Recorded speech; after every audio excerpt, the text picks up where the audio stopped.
ഇന്ന് ഞാൻ എന്ത് പറഞ്ഞാലും കുഴപ്പമില്ലെന്ന് എനിക്ക് തോന്നുന്നു. കാരണം ഇന്നലെ രാത്രി വൈകി ഒരുപാട് വൈകിയാണ് സിജിയിൽ നിന്ന് വന്നത്. രാവിലെ തന്നെ സെഷൻ. അപ്പോൾ പ്രത്യേകമായ കാര്യമായ തയ്യാറെടുപ്പുകളൊന്നും ഇല്ലാതെ തന്നെ എനിക്ക് ഈ സെഷനിലേക്ക് വരേണ്ടി വന്നതുകൊണ്ട് എനിക്ക് ഇപ്പറഞ്ഞ ഒരു പ്രിവിലേജ് അതെനിക്ക് കിട്ടും എന്ന് ഞാൻ വിചാരിക്കുകയാണ്. എല്ലാ ദിവസവും വളരെ മനോഹരമായി കുറേ ആളുകളുടെ പ്രഭാതങ്ങളെ ധന്യമാക്കിക്കൊണ്ടിരിക്കുകയാണ് ഡിവിഷൻ. കഴിഞ്ഞുപോയ ദിനങ്ങളിൽ ക്ലാസ് എടുത്ത ആളുകളൊക്കെ എല്ലാവരും വളരെ നന്നായി ക്ലാസ്സുകൾ കൈകാര്യം ചെയ്തിരുന്നു. വരാനിരിക്കുന്നവരൊക്കെയും അങ്ങനെയാണ് എന്ന് നമുക്കറിയാം. അപ്പോൾ ഒരു നല്ല തുടക്കം നൽകുന്നു എന്നത് വളരെ പ്രധാനം. അപ്പോൾ ഈ നല്ല തുടക്കങ്ങളൊക്കെ ഉണ്ടാകുമ്പോൾ അതിൻ്റെ ഒടുക്കം എങ്ങനെയാകുന്നു എന്നത്, അതായത് രാവിലെ ഇത്ര മനോഹരമായി തുടങ്ങാൻ ഓരോ ദിനങ്ങളും ഇത്ര മനോഹരമായി തുടങ്ങാനുള്ള അവസരം ഡിവിഷൻ ഉണ്ടാക്കി തരുന്നു. പുതിയ ചിന്തകളോടുകൂടി, പുതിയ പോസിറ്റീവ് ചിന്തകളോടുകൂടി, എന്തെങ്കിലും നെഗറ്റിവിറ്റി ഉണ്ടാവാൻ സാധ്യതയുള്ളതിനെയൊക്കെ മാറ്റിവെച്ചുകൊണ്ട് പുതിയ പോസിറ്റീവ് ചിന്തകളോടുകൂടി നമ്മുടെ സജീവമായ ദിനത്തിൻ്റെ ഓരോ പ്രവൃത്തികളിലേക്കും ഇറങ്ങാൻ ഓരോരുത്തർക്കും അവസരം നൽകുന്നു. എല്ലാത്തിനും ശേഷം വൈകുന്നേരം നാം ഒന്ന് ഇരുന്നാലോചിക്കുമ്പോൾ എങ്ങനെ ഉണ്ടായിരുന്നു ഈ ദിനം എന്നതും പ്രധാനമാണ് എന്നതാണ് നമ്മുടെ ഇന്നത്തെ ചർച്ച. അല്ലെങ്കിൽ കുറേ കാലത്തെ ജീവിതത്തിന് ശേഷം തിരിഞ്ഞു നോക്കുമ്പോൾ സഫലമായിരുന്നോ ഈ യാത്ര എന്ന് ഉള്ള ഒരു ചോദ്യം വളരെ പ്രസക്തമാണ്. അത് ഓരോ ദിനങ്ങളിലുമാവാം, ഓരോ മണിക്കൂറുകളിലുമാവാം, അല്ലെങ്കിൽ അതിനൊരു കാല ഗണനയൊന്നുമില്ലാതെ ആവശ്യമായ ഒരു കാര്യമാണ്.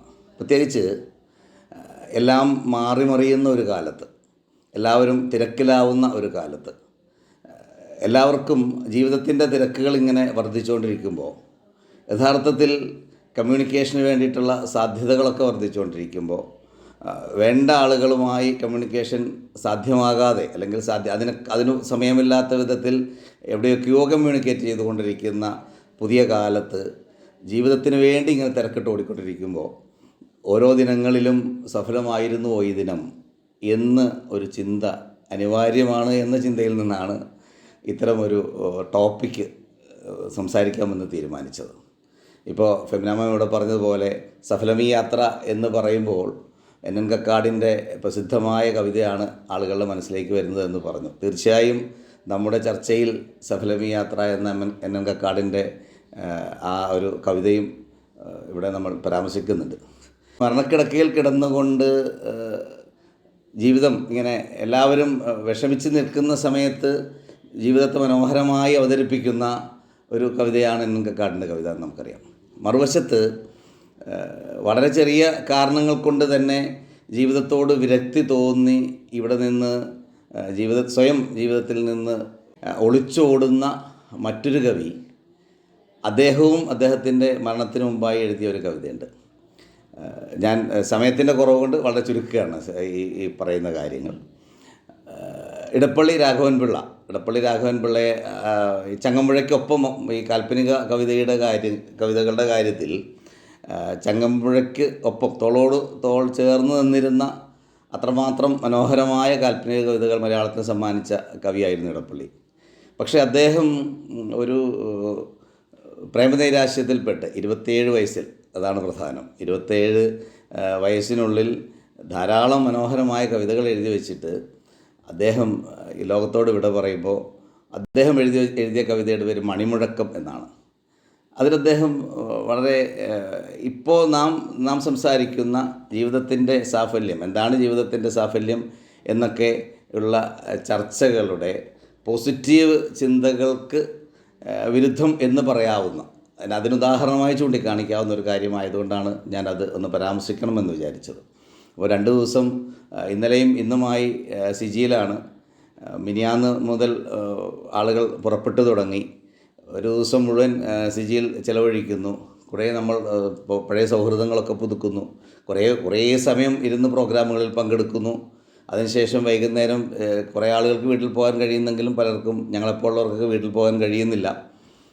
രണ്ട് ദിവസം ഇങ്ങനെ ചിലവഴിച്ചൊക്കെ അതായത് ഒന്ന് തിരിച്ചു പോകുമ്പോൾ വല്ലാതെ ശാരീരികമായി കുറേ ബുദ്ധിമുട്ടുകൾ അനുഭവിച്ചുകൊണ്ടാണ് തിരിച്ചു പോകുന്നത് അല്ലേ. പക്ഷേ അപ്പോഴും എല്ലാത്തിനും ശേഷം എന്തായിരുന്നു ഈ 2 ദിവസം എന്ന് ചോദിക്കുമ്പോൾ അത് സഫലമായിരുന്നു, ആ യാത്ര സഫലമായിരുന്നു എന്ന് നമ്മുടെ മനസ്സിൽ വരുന്ന ഒരു ചിന്തയുണ്ടല്ലോ.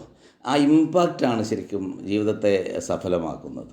ആ ഇമ്പാക്റ്റിനെ കുറിച്ചുള്ള ബോധ്യമാണ് ജീവിതത്തെ സഫലമാക്കേണ്ടത്. കാരണം നമ്മുടെ അധ്വാനങ്ങൾക്കപ്പുറത്ത്, അത് വളരെ പ്രധാനമാണ്, അധ്വാനങ്ങൾക്കനുസരിച്ച് നാം ശാരീരികമായും മാനസികമായും ഒക്കെ ജീവിതത്തിന് വേണ്ടി നടത്തിക്കൊണ്ടിരിക്കുന്ന അധ്വാനങ്ങൾക്കപ്പുറത്ത് ജീവിതമുണ്ടാക്കുന്ന ഒരു ഇമ്പാക്റ്റ് ഉണ്ടല്ലോ, അതാണ് സാഫല്യം എന്ന് പറയുന്നത് എന്ന് നമുക്കറിയാമെങ്കിലും പലപ്പോഴും ആളുകളെ സംബന്ധിച്ചിടത്തോളം അത് വേണ്ടതുപോലെ ഉൾക്കൊള്ളുന്നില്ല എന്നിടത്താണ് ഇത്തരം ചർച്ചകൾ പ്രസക്തമാകുന്നത്. അതായത് ഒരു വശത്ത് നമ്മൾ വലിയ അധ്വാനങ്ങളൊക്കെ നടത്തി നമ്മൾ നേടുന്ന കാര്യങ്ങൾക്കപ്പുറത്ത് ഇപ്പോൾ കരിയറുമായി ബന്ധപ്പെട്ട് സ്ഥാപിക്കപ്പെട്ട ഓർഗനൈസേഷനും ആ മേഖലയിലേക്ക് ആളുകളെ കൊണ്ടുപോകുന്നതിനാണ്, നമ്മുടെ പുതിയ തലമുറയെ കൊണ്ടുപോകുന്നതിന് വേണ്ടിയുള്ള നിരന്തരമായ ശ്രമങ്ങൾ നടത്തുകയും അതുമായി റിലേറ്റ് ചെയ്തുകൊണ്ടാണ് നമ്മുടെ മറ്റു കാര്യങ്ങളൊക്കെ വരുന്നത് എന്നുള്ളത് നമുക്കറിയാവുന്ന കാര്യമാണ്. അപ്പോൾ അവിടെ നമ്മൾ പറയുന്ന ഒരു പ്രധാനപ്പെട്ട ഒരു കാര്യം, നമുക്ക് കരിയറുമായി ബന്ധപ്പെട്ട നമ്മൾ ഗോൾ സെറ്റിംഗ് നടത്തി കൊടുക്കാറുണ്ട്. കുട്ടികൾക്ക് നമ്മൾ ഗോൾ സെറ്റിംഗ് നടത്തി കൊടുക്കുമ്പോൾ ഈ കരിയർ ഗോള് എന്ന് പറയുന്ന ഒരു കാര്യം നമ്മൾ ഷോർട്ട് ടൈം ഗോളും മിഡ് ടൈം ഗോളും ലോങ് ടൈം ഗോളും ഒക്കെ കൊടുക്കുമ്പോൾ, ലോങ് ടൈം ഗോളായി നമ്മളൊരു കരിയർ ഗോൾ കൊടുക്കുമ്പോൾ അതിലേക്ക് എത്തുന്നതോടുകൂടി ജീവിതം സഫലമായോ എന്ന് ചോദിച്ചാൽ അത് വളരെ വളരെ എന്താ പറയുക, വളരെ പ്രയാസം പിടിച്ച ഒരു ചോദ്യമാണ് എന്ന് പറയേണ്ടി വരും. പക്ഷേ പലപ്പോഴും ആളുകളുടെ നെട്ടോട്ടം കണ്ടാൽ അതാണ് പ്രധാനപ്പെട്ട ജീവിതത്തെ സഫലമാക്കുന്ന ലക്ഷ്യം എന്ന് തോന്നിപ്പോകുന്നുണ്ട്. അപ്പോൾ അവിടെ നമ്മളെപ്പോലുള്ള ആളുകൾ അത്തരം കാര്യങ്ങൾ പറഞ്ഞു കൊടുക്കുമ്പോൾ തന്നെ അതിനോടൊപ്പം ഇന്നലെ അജ്മൽ സാറിൻ്റെ ക്ലാസ്സിൽ AI പകരം വെക്കാൻ പറ്റാത്ത മാനവികതയെക്കുറിച്ച് അദ്ദേഹം പറഞ്ഞു. ഇന്നലെ അജ്മൽ സാറിൻ്റെ മനോഹരമായ ആ ക്ലാസ്സിൽ അദ്ദേഹം പറഞ്ഞ ഒരു കാര്യമുണ്ടല്ലോ, ഇപ്പോൾ ടീച്ചേഴ്സിൻ്റെ ഉദാഹരണം പറഞ്ഞു. ടീച്ചേഴ്സിന് എത്ര വേണമെങ്കിലും AI നമുക്ക് സ്ഥാപിക്കാൻ പറ്റും. പക്ഷേ മനോഹരമായി ഹൃദയങ്ങളോട് സംവദിക്കുന്ന ഒരു യഥാർത്ഥമായ മെൻറ്ററിങ്ങിൻ്റെ തലത്തിലേക്ക് ഉയരുന്ന ഒരു ടീച്ചറെ ഉണ്ടാക്കാൻ കഴിയില്ല എന്ന് പറയുന്നുണ്ട്. അപ്പോൾ അവിടെയാണ് നമുക്ക് ആ ഒരു ഹ്യൂമാനിറ്റി, അദ്ദേഹം പ്രയോഗിച്ച പ്രയോഗം അത് തന്നെയായിരുന്നു, ഒരു ഹ്യൂമാനിറ്റി, ഒരു എന്താ പറയുക, AI പകരം വെക്കാൻ കഴിയാത്ത മാനവികത എന്ന് പറഞ്ഞില്ലേ. ഞാൻ പറഞ്ഞത് ഈ സാഫല്യത്തെക്കുറിച്ച് ചിന്തിക്കുമ്പോൾ എന്തായിരുന്നു ഈ യാത്ര സഫലമായിരുന്നോ എന്ന് ചോദിക്കുമ്പോൾ യഥാർത്ഥത്തിൽ ഇത് സഫലമാകുന്നത് അത്തരം ചിന്തകൾ കൂടി ചേർത്ത് വെക്കുമ്പോഴാണ് എന്ന ഒരു വളരെ പ്രധാനപ്പെട്ടൊരു കാര്യം നമ്മുടെ ചർച്ചകളിലും നമ്മുടെ ഗൈഡൻസിലുമൊക്കെ വരേണ്ടതുണ്ട് എന്ന ഒരു തോന്നൽ ഈ ടോപ്പിക്ക് തിരഞ്ഞെടുത്തതിൽ അത്തരം ചില ചിന്തകൾ കൂടി ഉണ്ട് എന്ന് ഞാൻ പരാമർശിക്കുകയായിരുന്നു.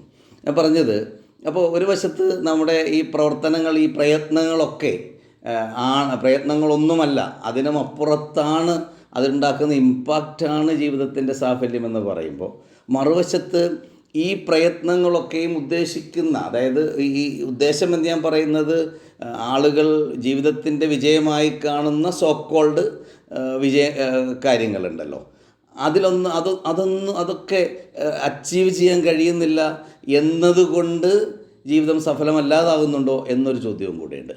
അപ്പോഴാണ് ഇപ്പോൾ ഞാൻ ഇടപ്പള്ളിയുടെ ഉദാഹരണം പറഞ്ഞതുപോലെ അങ്ങനെ എന്തെങ്കിലും കാര്യങ്ങൾ, ഉദ്ദേശിച്ച കാര്യങ്ങൾ, അല്ലെങ്കിൽ ഇടയ്ക്ക് മനസ്സിലേക്ക് വരുന്ന കാര്യങ്ങൾ, അത് സാധ്യമാകാതെ വരുമ്പോൾ ജീവിതത്തിൽ നിന്ന് ഒളിച്ചോടാൻ തോന്നുന്നത് യഥാർത്ഥത്തിൽ ഈ ജീവിതത്തിൻ്റെ സാഫല്യത്തെക്കുറിച്ചുള്ള ബോധ്യമില്ലാതെ വരുമ്പോഴാണ്. നമ്മൾ സാധാരണ നമ്മുടെ മുമ്പിലേക്ക് പ്രശ്നങ്ങളുമായി വരുന്ന ആളുകളോട് നമ്മളൊക്കെ പറയാനുള്ളൊരു കാര്യമുണ്ട്, നമ്മുടെ പാസ്റ്റിലുണ്ടാകുന്ന എന്തെങ്കിലുമൊക്കെ പെയിൻ അത് നമ്മുടെ ഫ്യൂച്ചറിനെ കുറിച്ച് ഉള്ള ചിന്തകളെ ഫിയർഫുള്ളാക്കും. പെയിൻഫുൾ പാസ്റ്റിനെ കുറിച്ചുള്ള ചിന്തകളാണ് ഫ്യൂച്ചർ ഫിയർഫുള്ളാക്കുന്നത്. യഥാർത്ഥത്തിൽ സംഭവിക്കുന്നത് ഇത് രണ്ടും നമ്മുടെ നിയന്ത്രണത്തിനപ്പുറത്താണ് എന്നതാണ്. പക്ഷേ നമുക്ക് നിയന്ത്രണത്തിലുള്ള നമുക്ക് എന്തെങ്കിലുമൊക്കെ ചെയ്യാൻ കഴിയുന്ന ഈ പ്രസൻ്റ് ഉണ്ടല്ലോ, ഈ ഈ ഈ നിമിഷത്തെ മനോഹരമാക്കുന്നതിന് ഈ ചിന്തകൾ തടസ്സമാകുന്നു എന്നതാണ്. അപ്പോൾ അവിടെയാണ് ഈ ഈ പറഞ്ഞ ഈ സാഫല്യം എന്താണ് എന്ന ഒരു ശരിയായ ചിന്ത നമ്മുടെയൊക്കെ മനസ്സിലുണ്ടാവേണ്ടത് എന്നതാണ് എൻ്റെ പോയിൻറ്റ്. അപ്പോൾ അത് നമുക്ക് ആ ചിന്ത ഉണ്ടാവുകയും നമ്മൾ നിരന്തരമായി കൊടുത്തുകൊണ്ടേയിരിക്കുകയും ചെയ്യുക എന്നിടത്താണ് നമ്മളെന്ന വ്യക്തി ഐ ആം റെസ്പോൺസിബിൾ. ഞാൻ ഇടയ്ക്ക് അത്തരമൊരു ക്യാമ്പയിൻ തന്നെ പ്ലാൻ ചെയ്തിരുന്നു. അത് ഐ ആം റെസ്പോൺസിബിൾ എന്ന് പറഞ്ഞാൽ I am responsible for the happiness of my environment. ഞാൻ എവിടെയായിരിക്കുമ്പോഴും ആ സ്ഥലത്തിൻ്റെ ആ ഇടത്തിൻ്റെ സന്തോഷത്തിൻ്റെ ഉത്തരവാദി ഞാനാണ് എന്നത്. ഞാൻ എവിടെയായിരിക്കുമ്പോഴും ആ ഇടത്തിൻ്റെ സന്തോഷത്തിൻ്റെ ഉത്തരവാദി ഞാനാണ്. അപ്പോൾ നമ്മൾ സാധാരണ പറയാറുണ്ട്, ഞാനങ്ങനെ പ്രശ്നമൊന്നും ഉണ്ടാക്കാറില്ല. പ്രശ്നമൊന്നും ഉണ്ടാക്കുന്നില്ല എന്നുള്ളത് വലിയൊരു ക്വാളിറ്റി ഒന്നുമല്ല. നമ്മൾ സാധാരണ പറയാം, ഞാനായിട്ട് പ്രശ്നമൊന്നും ഉണ്ടാക്കുന്നില്ല സാറേ എന്നാണ് നമ്മുടെ വർത്തമാനം. പക്ഷേ പ്രശ്നമുണ്ടാക്കുന്നില്ല എന്നതല്ല, സന്തോഷമുണ്ടാക്കാൻ നമ്മൾ എന്ത് ചെയ്യുന്നു എന്നതാണ്. നമുക്ക് ചെറിയ ചില ഇടപെടലുകളിലൂടെ, ഒരു നല്ലൊരു പുഞ്ചിരിയിലൂടെ, ഒരു വർത്തമാനത്തിലൂടെ നമുക്കൊന്ന് ചേർത്ത് നിർത്താൻ കഴിയുന്നവരാണെങ്കിൽ ആ ഒരു ചേർത്ത് നിർത്തലിലൂടെ നമുക്കുണ്ടാക്കാൻ കഴിയുന്ന ഒരു സന്തോഷമുണ്ട്. അത് ചെയ്യുന്നുണ്ടോ നമ്മൾ എന്നതാണ് ഞാൻ പറഞ്ഞത്. ഇതൊക്കെ കഴിയുമ്പോൾ ഇതെല്ലാം കൂടി ചേർന്നതാണ് ഈ സാഫല്യം എന്നതാണ് ഞാൻ പറഞ്ഞു വരുന്നത്. പിന്നെ അവിടെയാണ് ഈ ഞാൻ നേരത്തെ പറഞ്ഞ ഈ രണ്ട് കവികളെയും കൂടി നമ്മളൊന്ന് കമ്പയർ ചെയ്യുമ്പോൾ, മണിമുഴക്കം എന്നാണ് ഇടപ്പള്ളിയുടെ മരണത്തിന് തൊട്ടുമുമ്പ് അദ്ദേഹം എഴുതിയ, അവസാനമായി എഴുതിയ, ആത്മഹത്യയ്ക്ക് തൊട്ടുമുമ്പ് അദ്ദേഹം എഴുതിയ ആ കവിതയുടെ പേര് മണിമുഴക്കം എന്നാണ്. മണിമുഴക്കം, മരണദിനത്തിൻ്റെ മണിമുഴക്കം മധുരം വരുന്നു ഞാൻ എന്ന് പറഞ്ഞുകൊണ്ടാണ്. മണിമുഴക്കം മരണദിനത്തിൻ്റെ മണിമുഴക്കം മധുരം വരുന്നു ഞാൻ, അനുനയിക്കുവാനെത്തുമെൻ കൂട്ടരോട് അരുളിടട്ടെ എൻ അന്ത്യയാത്രാമൊഴി, കവനലീലയിൽ എന്നുറ്റ തുടരാം കനകതൂലികയെ കാനനപ്രാന്തമേ എന്നൊക്കെ പറഞ്ഞുകൊണ്ട് അദ്ദേഹത്തെ, എൻ്റെ ജീവിതത്തെ ഇവിടെ ഇങ്ങനെ നിലനിർത്താൻ സാധ്യതയുള്ള ആ കാര്യങ്ങളെയൊക്കെ ഓരോന്നോരോന്ന് എടുത്തുകൊണ്ട് അദ്ദേഹം ഞാൻ പോവുകയാണ്, എന്നെ ഭ്രമിപ്പിച്ചിരുന്നു ഈ ലോകം, പക്ഷേ ഞാൻ ഉദ്ദേശിച്ചതുപോലെ കാര്യങ്ങൾ നടക്കുന്നില്ല, ഞാനിവിടെ നിന്ന് പോവുകയാണെന്ന് പറഞ്ഞ് പോവുകയാണ്. പക്ഷേ മറുവശത്ത് അപ്പോൾ മരണം വളരെ സുഗമമായ, സ്വച്ഛന്തമായ, അല്ലെങ്കിൽ മനോഹരമായ കവിതകളൊക്കെ എഴുതുന്ന, ജീവിതത്തിൽ ഒരു നല്ല കവി എന്ന നിലയിൽ പേരെടുക്കാൻ കഴിയുമായിരുന്ന ഒരാൾ അദ്ദേഹത്തിൻ്റെ ഒരു പ്രേമനൈരാശ്യം മൂലം ഇത് എഴുതി വെക്കുമ്പോൾ, മറുവശത്ത് അപ്പോൾ ആ സമയത്ത് അദ്ദേഹത്തിന് 27 വയസ്സാണ് പ്രായം. മറുവശത്ത് ജീവിതത്തിൻ്റെ ഏതാണ്ട് ഒരു വലിയ പങ്ക് കടന്നു പോയതിന് ശേഷം തന്നെ ബാധിച്ച അർബുദം ഇങ്ങനെ കാർന്നു തിന്നുകൊണ്ടിരിക്കുമ്പോൾ, തൊണ്ടയിലാണ് അർബുദം, അതിങ്ങനെ കാർന്നു തിന്നുകൊണ്ടിരിക്കുമ്പോൾ ഓരോ ദിനങ്ങളും ഇങ്ങനെ മരണത്തെ പ്രതീക്ഷിച്ചു കൊണ്ടിരിക്കുന്ന സമയത്ത് മരണക്കിടക്കയിൽ വെച്ച് എഴുതിയതാണ് സഫലമി യാത്ര. അതാണ് അതിൻ്റെ വ്യത്യാസം. എൻ കക്കാട് അദ്ദേഹത്തിന് ഈ ധനുമാസത്തിലെ തിരുവാതിരയെ ഇങ്ങനെ ഒന്ന് സ്വീകരിക്കാൻ കഴിയാതെ, അല്ലെങ്കിൽ പലപ്പോഴും എഴുന്നേറ്റ് നിന്ന് ഒന്ന് അതിനെയൊക്കെ ഒന്ന് ശ്രദ്ധിക്കാൻ പോലും കഴിയാതെ ഇങ്ങനെ കടന്നുപോയ ദിനങ്ങളെക്കുറിച്ച് ഓർത്ത് അദ്ദേഹം പറയുന്നൊരു കാര്യമുണ്ട്. വ്രണതമാം കണ്ഠത്തിൽ ഇന്ന് നോവിത്തിരി കുറവുണ്ട്, വളരെ നാൾ കൂടി ഞാൻ നേരിയ നിലാവിൻ്റെ പിന്നിലെ അനന്തതയിൽ അലിയും ഇരുൾ നീലിമയിൽ എന്നോ പഴകിയൊരോർമ്മകൾ മാതിരി നിന്ന് വിറയ്ക്കും ഈ ഏകാന്ത താരകളെ ഇന്നൊട്ട് കാണട്ടെ നീ തൊട്ട് നിൽക്കൂ എന്നാണ് അദ്ദേഹം തൻ്റെ സഹധർമ്മിണിയോട് പറയുന്നത്. എനിക്ക് ആർദ്രമീ ധനുമാസ രാവുകളിലൊന്നിൽ ആതിര വരും പോകുമല്ലേ സഖി, ഞാനീ ജനലഴി പിടിച്ചിട്ട് നിൽക്കട്ടെ നീ എൻ അണിയത്ത് തന്നെ നിൽക്കൂ എന്ന് അദ്ദേഹം ഇങ്ങനെ പറയുന്നത് തനിക്ക് നഷ്ടപ്പെട്ടു പോയ കുറച്ച് ഈ അസുഖം കൊണ്ട് നഷ്ടപ്പെട്ടു പോയ ഈ ഓരോ തിരുവാതിരകളും ഇങ്ങനെ കടന്നു പോയപ്പോൾ കഴിയാതിരുന്നത് ഇത്തവണയെങ്കിലും ഉണ്ടാവണം എന്ന് ഇനി എന്താണ് അടുത്തത് എന്നതിനെക്കുറിച്ച് നമുക്കൊന്നും പറയാനില്ലല്ലോ. വരും കൊല്ലം ആരെന്നും എന്തെന്നും ആർക്കറിയാം എന്നാണ് അദ്ദേഹത്തിൻ്റെ പ്രധാനപ്പെട്ട ഒരു പോയിൻ്റ്. അതിൽ വരും കൊല്ലം ആരെന്നും എന്തെന്നും ആർക്കറിയാം, നമുക്കിപ്പോഴീ ആർദ്രയെ ശാന്തരായി സൗമ്യരായി എതിരേൽക്കാമെന്നാണ് പറയുന്നത്. ആതിര വരും നേരം ഒരുമിച്ച് കൈകൾ കോർത്ത് എതിരേൽക്കണം നമുക്കിക്കുറി, വരും കൊല്ലം ആരെന്നും എന്തെന്നും ആർക്കറിയാമെന്ന് അദ്ദേഹം വളരെ ഈ ഒരു രോഗാവസ്ഥയിലും അദ്ദേഹം വളരെ പ്രതീക്ഷയോടുകൂടി പറയുമ്പോൾ അദ്ദേഹത്തിൻ്റെ ഇണയുടെ കണ്ണുകളിങ്ങനെ നനയുകയാണ്. സ്വാഭാവികമായ ഒരു അവസ്ഥയാണല്ലോ. നമുക്കത് മനസ്സിലാവും അല്ലേ. അപ്പോൾ അദ്ദേഹം പറയുന്നത് പിന്നെ മിഴിനീർ ചവർപ്പ് പെടാതി മധുപാത്രം അടിയോളം മോന്തുക, നേർത്ത നിലാവിൻ്റെ അടിയിൽ തെരയും ഇരുൾ നോക്ക് ഇരുളിൻ്റെ അറകളിലെ ഓർമ്മകൾ എടുക്കുക. അവിടെ എന്ത് ഓർമ്മകളെന്നോ എന്നാണ് അദ്ദേഹം. കാരണം അവിടെ ഉണ്ട്, ഓർമ്മകളുണ്ട്. ആ നേർത്ത നിലാവിൻ്റെ അടിയിലൊരു ഇരുളുണ്ട്. അവിടെ ആ ഇരുളിൻ്റെ അറകളിൽ ഒരുപാട് ഓർമ്മകളുണ്ട്. നമ്മെ സജീവമാക്കാൻ, നമ്മെ സന്തോഷഭരിതരാക്കാൻ, നമ്മെ കൂടുതൽ ഊർജ്ജസ്വലരാക്കാൻ കഴിയുന്ന ഒരുപാട് ഓർമ്മകളുണ്ട്. ആ ഓർമ്മകൾ എടുക്കുക. ഇനി എന്തിനാണ് നമ്മൾ ഈ സമയത്ത് നമ്മൾ പിന്നെ നമ്മുടെ ഉള്ള സന്തോഷത്തെ കളഞ്ഞ് ഇങ്ങനെ ദുഃഖാർദ്ധരാകുന്നത് എന്നാണ് അദ്ദേഹത്തിൻ്റെ ചോദ്യം. അവിടെ അദ്ദേഹം അതിങ്ങനെ പറഞ്ഞു വരുമ്പോൾ അത് വിശദമായി ചർച്ച ചെയ്യേണ്ടുന്ന വളരെ മനോഹരമായ കുറച്ച് ദീർഘമായൊരു കവിതയാണ്. ഞാൻ അതിലേക്ക് പോകാനുള്ള സമയം നമുക്കില്ല. എങ്കിലും അതിൻ്റെ ആ പോയിൻറ്റ്സ് പറഞ്ഞാൽ പിന്നെ നിങ്ങളൊക്കെ കൂടുതൽ അന്വേഷണങ്ങൾ അതിനെക്കുറിച്ച് നടത്തിക്കോളൂ. ഈ 2 കവിതകളെക്കുറിച്ച് അന്വേഷണം നടത്തുമല്ലോ. അതുകൊണ്ടാണ് ഞാനതൊന്ന് പറഞ്ഞു വെച്ച് പോകുന്നത്. അപ്പോൾ അവിടെ അദ്ദേഹം പറയുന്നത് പിന്നെ നമ്മൾ ഈ ഓരോ ദിനങ്ങളും ഇങ്ങനെ കടന്നു പോകുമ്പോൾ അതിനുവേണ്ടി നമ്മൾ കുടിച്ചു തീർത്ത ചവർപ്പുകളെക്കുറിച്ച് അദ്ദേഹം പറയുകയാണ്. അവിടെ 3 പതിറ്റാണ്ടുകൾ നീണ്ടൊരു നൊന്തും പരസ്പരം നോവിച്ചും 3 പതിറ്റാണ്ടുകൾ നീണ്ടൊരു അറിയാത്ത വഴികളിലെ എത്ര കൊഴുത്ത ചവർപ്പ് കുടിച്ചു വറ്റിച്ചു നാം ഇത്തിരി ശാന്തിതൻ ശർക്കര നുണയുവാൻ. കുറച്ച് ശാന്തി നമ്മളൊന്ന് ഓർത്ത് നോക്കുക. നമ്മളിങ്ങനെ ഈ കുറേ ബുദ്ധിമുട്ടുകൾ സഹിക്കുന്നത്, അതിനുവേണ്ടി ജീവിതത്തിന് വേണ്ടി കുറേ ത്യാഗങ്ങൾ സഹിക്കുന്നത് ഒക്കെ ഈ ഇത്തിരി ശാന്തിയുടെ ശർക്കര നുണയാനാണ്. അതിനുവേണ്ടി നമ്മൾ ഒരുപാട് കയ്പുനീര് കുടിച്ച് വറ്റിക്കുന്നുണ്ട്.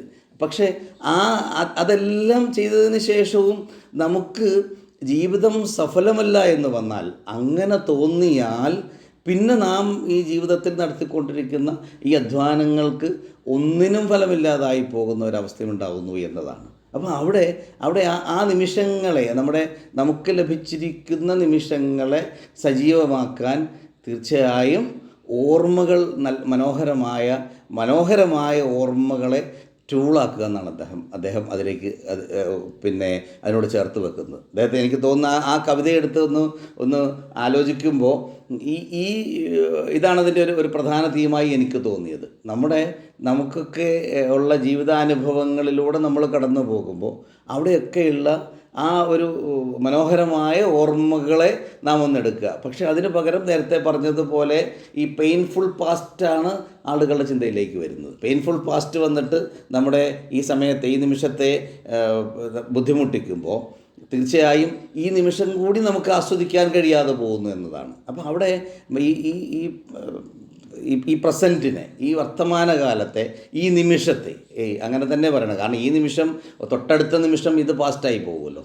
അപ്പോൾ ഈ നിമിഷത്തെ എങ്ങനെ നമുക്ക് ആസ്വാദ്യകരമാക്കാം എന്നതാണ് അദ്ദേഹത്തിൻ്റെ. ഇപ്പോൾ എന്തായാലും കടന്നു വരും, ഓർത്താലും ഓർക്കാതിരുന്നാലും ആദരയെത്തും കടന്നു പോകും ഈ വഴി. അത് നമ്മുടെ പ്ലാനിങ്ങിനൊക്കെ അപ്പുറത്തുള്ള കാര്യമാണ്. ഓർത്താലും ഓർക്കാതിരുന്നാലും ആദരയെത്തും കടന്നു പോകും ഈ വഴി, നാം ഈ ജനലിലൂടെ എതിരേൽക്കും. നമുക്ക് ഈ ജനലിലൂടെ എതിരേൽക്കാനേ കഴിയൂ, പക്ഷേ നാം ഈ ജനലിലൂടെ എതിരേൽക്കും. ഇപ്പോഴേയൊരു ഓർമ്മകൾ ഒഴിഞ്ഞ താലം തളർന്നൊട്ട് വിറയാർന്ന കൈകളിലേന്തി അതിലൊറ്റ മിഴിനീർ പതിക്കാതെ മനമിടറാതെ. അതാണ് പ്രധാനം. ഈ തളർന്ന ഈ ഓർമ്മകളൊഴിഞ്ഞ ഈ താലം അത് തളർന്ന ഒട്ട് വിറയാർന്ന ഈ കൈകളിലേന്തി ഒരിറ്റു മിഴിനീർ പോലും പതിക്കാതെ നാം ഈ ജനലിലൂടെ ഈ ആതിരയിത്തവണ നമ്മൾ എതിരേൽക്കും. അപ്പോൾ പിന്നെന്താ? പിന്നെ വരാനിരിക്കുന്നത് നമ്മളെപ്പോഴും കേട്ടുകൊണ്ടിരിക്കുന്ന കാര്യമാണ്. കാലം ഇനിയും ഉരുളും, വിഷു വരും, വർഷം വരും, തിരുവോണം വരും, പിന്നെ ഓരോ തളിരിലും പൂ വരും, കായ് വരും. അപ്പോഴാരെന്നും എന്തെന്നും ആർക്കറിയാം? അപ്പോഴാരെന്നും എന്തെന്നും നമുക്ക് അറിയില്ല. ഇത് സ്വാഭാവികമായും കടന്നു പോയിക്കൊണ്ടേയിരിക്കും. പക്ഷേ ഇപ്പോൾ ഈ നിമിഷത്തെ നമുക്ക് വരിക സഖി അരികത്ത് ചേർന്ന് നിൽക്കൂ, പഴയൊരു മന്ത്രം സ്മരിക്കാം, അന്യോന്യം 3 വടികളായി നിൽക്കാം, ഹാ സഫലമീ യാത്ര എന്ന് പറഞ്ഞ് അദ്ദേഹം അവസാനിപ്പിക്കുമ്പോൾ ആ വരികളുടെ ഒപ്പം നമ്മളൊന്ന് സഞ്ചരിക്കുമ്പോൾ അതിൽ ആ ഓരോ വരികളിലും നൽകുന്ന പോസിറ്റീവ് എനർജി ഒരു പരിശീലകൻ്റെ അല്ലെങ്കിൽ ഒരു കൗൺസിലറുടെ ഒക്കെ ഒരു ചിന്തയോടുകൂടി നമ്മളതിനെ സമീപിക്കുമ്പോൾ അത് തീർച്ചയായും നമുക്ക് നൽകുന്ന ഒരു എനർജി ഉണ്ട്. ആ എനർജി എന്നത് ഈ നിമിഷത്തെ മനോഹരമാക്കുക എന്നതാണ്. ഈ നിമിഷത്തെ മനോഹരമാക്കാൻ പിന്നെ ഇത്തരമൊരു അവസരത്തിൽ നിൽക്കുമ്പോൾ നാളെ സാറേ ന്യൂസിയമാൻ വിളിച്ചിട്ട് നാളെ ക്ലാസ് എടുക്കുമോ, നിങ്ങളുണ്ടാവുമോ ക്ലാസ് എടുക്കാൻ എന്ന് ചോദിക്കുമോ, അതിനെന്തങ്ങ് എടുക്കല്ലേ എന്ന് പറയുന്നത് യഥാർത്ഥത്തിൽ ഈ ചിന്തയുടെ ഭാഗമാണ്. ഇന്നെന്ത് പറയും എന്നത് രണ്ടാമത്തെ കാര്യം മാത്രമാണ്. എന്തായാലും വളരെ വിശാലമായ ഒരുപാട് സമയം ആവശ്യമുള്ള ഒരു കാര്യത്തെ ഏറ്റവും ചുരുക്കി പറയാൻ ശ്രമിച്ചതാണ്. സമയം അവസാനിക്കുന്നതുകൊണ്ട് സമയം ഏതാണ്ട് അവസാനിച്ചു എന്നതുകൊണ്ട് ഞാൻ അവസാനിപ്പിക്കുകയാണ്. വളരെ സന്തോഷം. ഈ കവിത രണ്ടും ഞാൻ ഗ്രൂപ്പിലിടാം. കൂടുതൽ ചർച്ചകൾക്ക് അത് വഴിയൊരുക്കട്ടെ എന്ന് പ്രതീക്ഷിച്ചുകൊണ്ട് ഞാൻ അവസാനിപ്പിക്കുന്നു. നന്ദി, നമസ്കാരം. Thank you sir. വളരെ പെട്ടെന്ന് തന്നെ നമ്മൾ സാറിനോട് ഇന്ന് ഈ ഒരു സെഷൻ അറ്റൻഡ് ചെയ്യാൻ പറഞ്ഞപ്പോൾ കൃത്യമായി തന്നെ അതിനെ സ്വീകരിച്ചതിന് ഹൃദയപൂർവ്വം സ്നേഹം അറിയിക്കുന്നു. സിജിയിലേക്ക് ഒത്തിരി ആദരവുകൾ ഇനിയും വന്നു ചേർന്നേക്കാം. എങ്കിലും